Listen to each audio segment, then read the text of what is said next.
Welcome to the quarterfinal rounds of GP Damascus.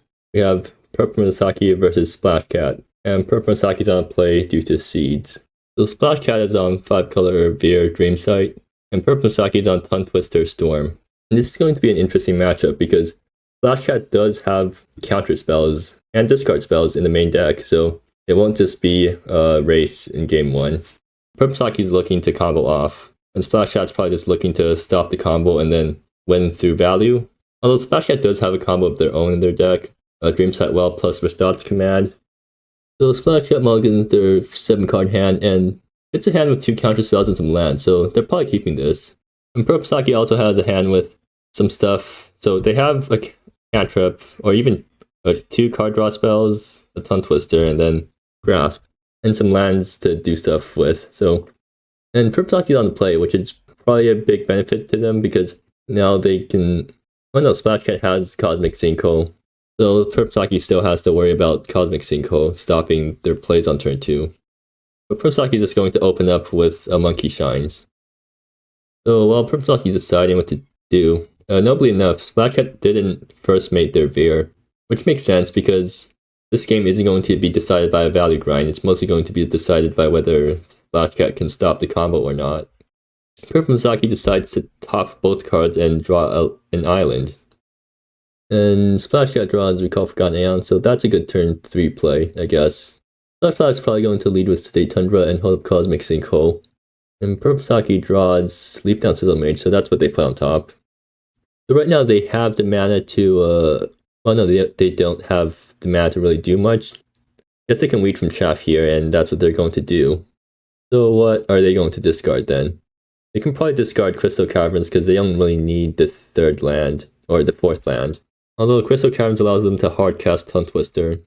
So they might just discard Shigenja's Sanctuary, and then they have to discard one other card, which might just be Infuse. Because Infuse isn't really useful right now. Then they might also keep Infuse because that gives them something to ritual into. On Splashcat side, the next turn they have Cursory Glance up. They're not going to Cosmic Sinkhole anything this turn because I don't think there's really much Purplemurasaki wants to. Okay, so Purplemurasaki discards Infuse and the second Grasp for Understanding. They're just relying on the fact that Grasp for Understanding will resolve. And Splashcat can play, they're going to play New Divide untapped and then pass turn holding up Cursory Glance or Cosmic Sinkhole. So Purplemurasaki draws another land. I guess life doesn't really matter in this matchup. Or no, Sora does. Not too much though, so they're going to play Nebula and then hardcast Tongue Twister, and Splashcat's probably more than happy to counter that. I guess Purplemusaki's plan is to lay out the counter spells now so that next turn they can main phase Grasp for Understanding. Now they're going to Cosmic Sinkhole instead of Cursory Glance, which actually might be a mistake because now that means Splashcat can't counter Grasp for Understanding with Cursory Glance. And Splashcat very unfortunately does not draw a land. So that means they can't turn 3 their Recall Forgotten Aeons, and they just have to pass. But then again, they might just be holding up. They might have just held up Cursory Glance anyways last turn, so not too big of a problem. I think Purplemurasaki is just going for a main phase Grasp for Understanding. No, they're going to wait. Splashcat still does draw a land. That's really unfortunate for them. But at least they still have Counterspell up. And Purplemurasaki is going to crack the clue. And they draw like Tongue Twister again. And then now they can do something like Ritual, Grasp for Understanding, and then Tongue Twister. And if Purplemurasaki plays Grasp for Understanding, I think Splashcat kind of forced to also copy it because they really need lands right now. Okay, so Purplemurasaki plays Shigenja's Sanctuary. Actually, if they use Leaf Down Sizzle Mage and then Grasp, then that means they have 2 mana left over after the Grasp, which means that they can play around Cosmic Sinkhole. They might just do that. They're going to pass. I guess they're planning to end of turn Grasp for Understanding. Splashcat finally draws their 3rd land, and they're going to play untapped. So now they get to choose between whether they want to keep up Cursory Glance or play Recall Forgotten Aeons. I think they're just going to keep up Cursory Glance here because they can't really risk tapping out since Purplemurasaki has so many things that they possibly could do. And Splashcat's just going to pass, hold up Cursory Glance.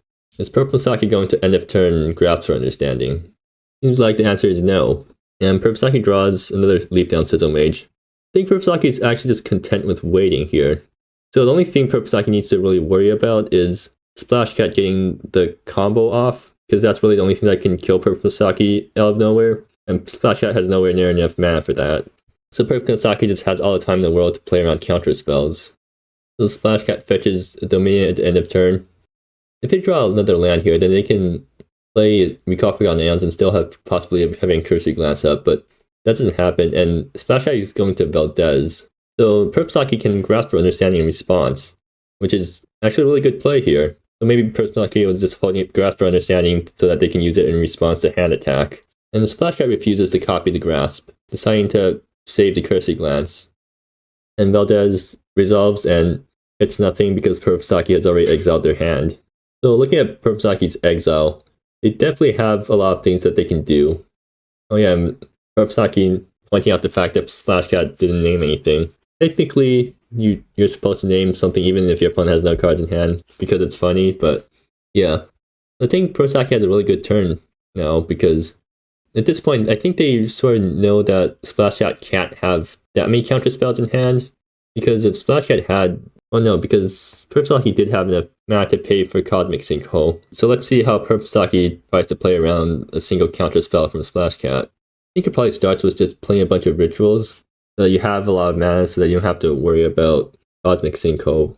But we'll just see what Purplemurasaki does.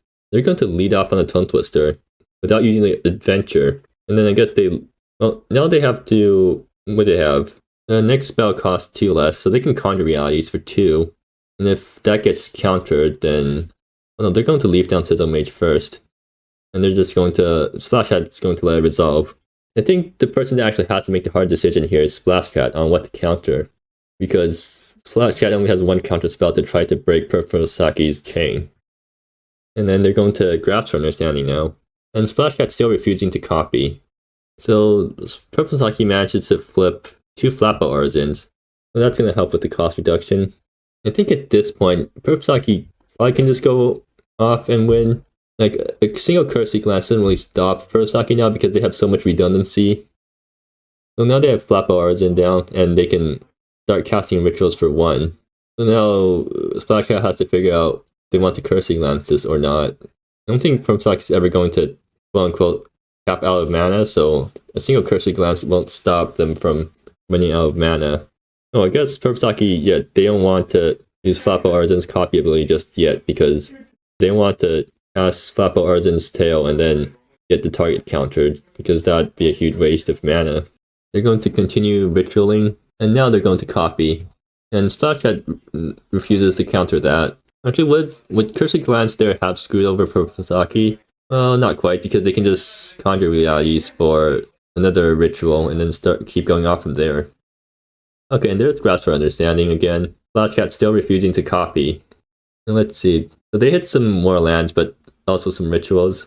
I think right now Splashcat's just saving Cursory Glance for the Unleash the Dragon at the end. But Purplemurasaki has a contingency plan for that, I think, because if it gets countered, then they just use Flapple Arzin's Tail on it a bunch. And I think they're almost at the storm count where a single Unleash the Dragon kills, and they can just use extra Flapple Arzin Tails as ways to beat counter spells. And yet, down comes the second Flapple Arzin, and even more rituals. Still more rituals. I think right now Purplemurasaki is ready to conjure realities for Unleash the Dragon. And that's what they do. So, Unleash the Dragon, and yes, Splashcat can't Cursory Glance it because then Purplemurasaki can just copy it with Flapple Arzin's Tail, and then Splashcat still loses. So that was a really strong display from Purplemurasaki's deck, but at the same time, Splashcat kind of got unlucky with not drawing lands for a few turns. So looking at sideboarding, on Splashcat's side, since they're running a Dreamsight deck, so sideboard cards don't matter as much because you're less likely to draw them when you have 160 cards, but they do have a lot of good cards for the matchup. So Top Blossom, Anti-Magic, Forbidden Treasure, they're all things that counter what Purplemurasaki's doing. And even negate, too. And Splashcat does have a decent amount of ways to find the cards that they need, especially against Grasp for Understanding. If Splashcat's deck has a lot more of these counter spells that they can draw into, then Grasp for Understanding becomes a lot worse, because then you run the risk of Splashcat flipping one of these cards off the top. On Purplemurasaki's side, they probably just want to bring in Neutralizes and Soliloquies to deal with the counter spells from Splashcat's deck. I don't think Splashcat has any hate pieces for Purplemusaki's deck specifically, so yeah, it's mostly just ways to deal with counter spells. And we're back for game 2. Splashcat has an opening hand with Dreamsight well, and they're going to keep here, even though they don't really have any counter spells. I guess they're just hoping to draw into counter spells off Dreamsight well. Well, Purplemusaki has a handful of card draw. They're probably going to go for turn 1 Monkey Shines. So they're going to go for Magmatic Torrent first, fetching Island, I guess. Yeah. So they're probably looking for rituals because they have Flapple Arts and they have Tongue Twister to draw more cards. They have these cantrips to draw more cards too, so their bottleneck right now is mana. So Purplemusaki decides to top, I think. Yeah, they decide to top and they draw into Low Study, so yeah, they found their rituals. Splashcat fetches end of turn. And notably, they still kept Violent Collapse inside their deck because they do deal with Purplemusaki's cost reducers pretty well.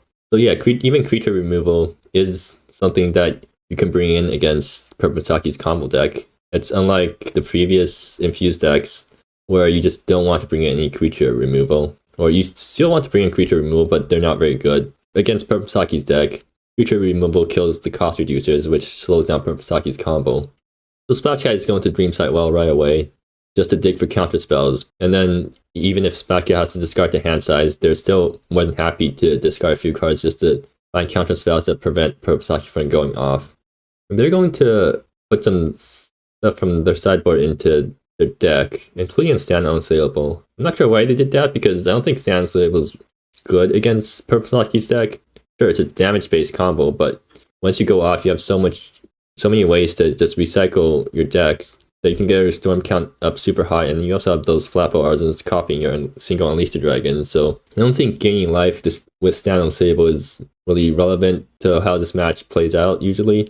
So Splashcat actually doesn't draw any counter spells, but they do draw a bunch of tutors, and now they pass the turn and have to discard the hand size. They decide to discard Conjure Realities. They're still keeping Restad's Command in hand. I assume because Restad's Command is a good way to deal a bunch of damage out of nowhere, and maybe Purplemusaki just shocks themselves down low enough that Restad's Command just one-shots them. Because assuming you have a 7-card hand, Restad's Command deals 16 damage, because you also draw for a turn. Or no, it deals 14 damage because you have to cast Restad's Command, and you only wheel 6 cards, but yeah. So Splashcat's thinking about the last card to discard. Honestly, I'd probably just discard Restad's Command because it's not going to be useful for a while.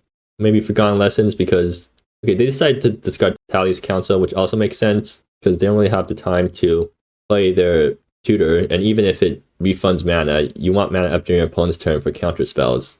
And Purplemusaki draws a rest. I think now Purplemusaki can just run out the Flapple Artisan, although I'm not sure how much they're willing to let it get killed. I guess they'd rather just keep Flapple Artisan in hand for now. And they managed to bin 2 cards off Monkey Shines, and they draw a Scintillate. And I'm assuming they're just going to play land and pass here and hold off for next turn because they have 2 rituals. So they can definitely try to combo off next turn and do stuff. Especially with the Flapple Artisans, because Purplemusaki would rather play Flapple Artisan and then use a ritual right away. So that even if your opponent has a removal spell, at least you got a cost reduction off of it.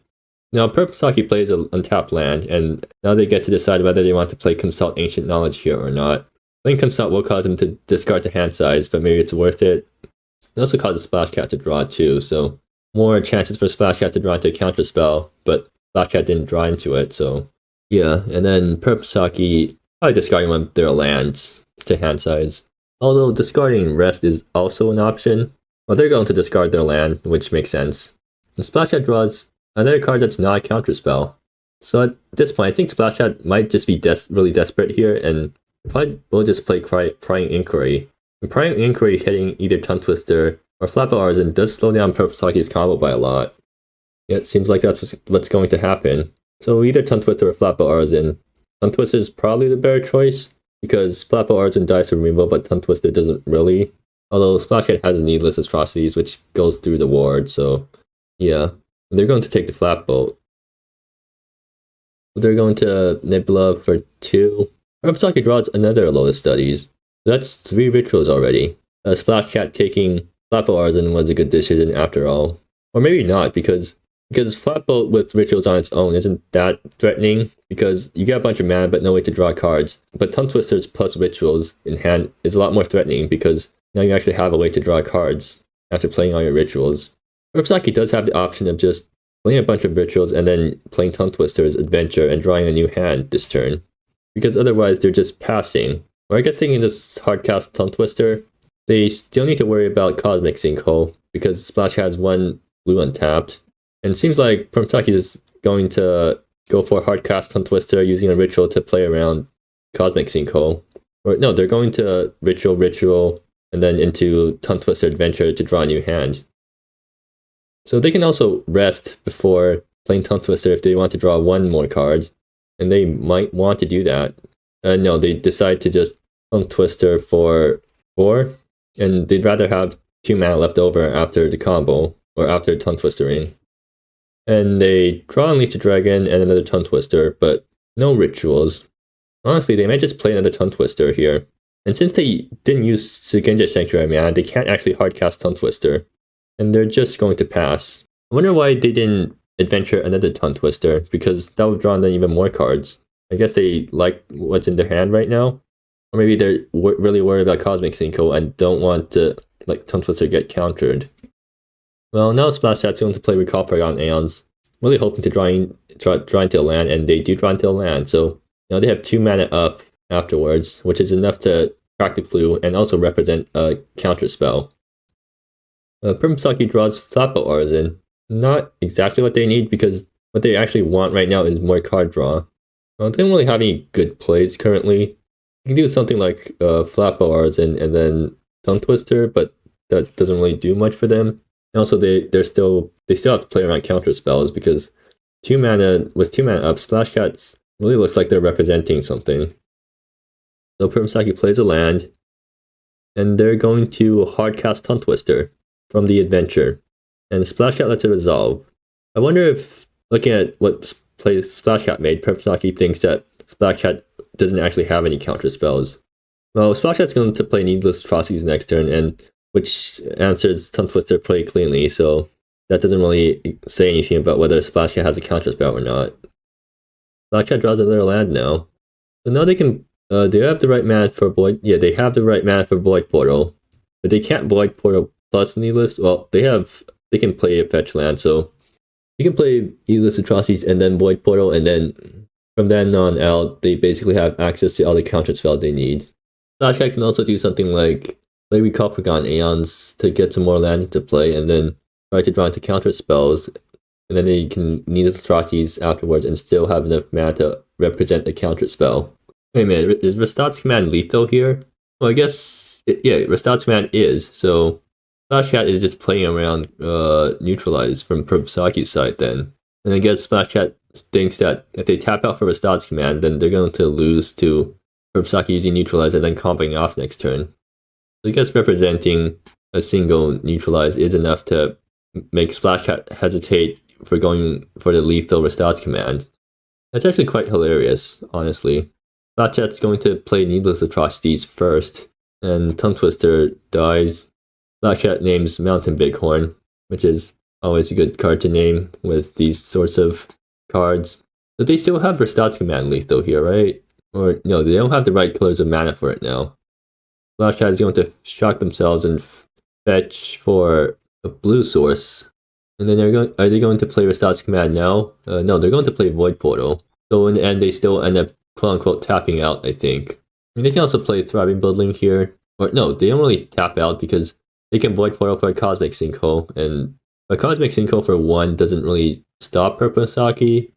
Yeah, they can Void Portal away their Thriving Building to tutor up Cosmic Sinkhole. And that's what Splashcat's going to do here. So Splashcat passes with Cosmic Sinkhole up. Purplemurasaki draws Leap Down Sizzle Mage. So now Purplemurasaki can do something like Flatboat Artisan, Leap Down Sizzle Mage, Unleash, and then Tongue Twister to draw into more cards. And then hope that they draw into something that helps them keep going off. Okay, Purplemurasaki is going to play down Flatboat Artisan. And then follow up with Leap Down Sizzle Mage. Splashcat also lets that resolve. Why are they playing on Cosmic Sinkhole in here then? Actually, if Purplemurasaki uses Unleash the Dragon and then copies the Flatboat Artisan, then they do 8 damage to Splashcat, which isn't enough to kill them. They still need to keep going off after that. So they can Unleash for 1 mana, and then Tongue Twister with the remaining mana, which allows them to draw 4 cards, and then they have 1 mana left over, and if they float a red mana, then they can try to Ritual, but then it gets countered by Cosmic Sinkhole. So this is like the one situation where Cosmic Sinkhole is really good.